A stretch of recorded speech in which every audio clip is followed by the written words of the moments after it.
అన్నా చెప్పండి అన్న. అర్జెంట్గా ఆఫీస్కి వెళ్ళాలి, బండి స్టార్ట్ అవ్వట్లేదు, కొంచెం చూస్తారా? ఒక 5 నిమిషాలు వెయిట్ చేయండి అన్న, రిపేర్ చేసి ఇస్తా. రే పైకి లేరా.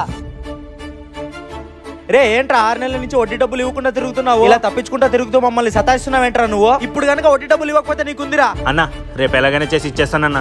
రేపు గనక నువ్వు డబ్బులు ఇవ్వకపోతే నీ మక్కలు ఇరగొడతాండ్రా ఎదవా. సరే అన్న. జీతం రావడానికి ఇంకా వారం రోజులు ఉంది, ఏం చేయాలో ఏంటో ఇప్పుడు. అన్న రిపేర్ అయిపోయింది. ఎంతైందన్నా? 500 అన్న.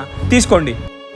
అది నేను టిఫిన్ ఆఫీస్కి అని తీసుకెళ్తున్నాను, నేను బయట తినేసాను, మరి మీరు తింటారా? సరే అన్న.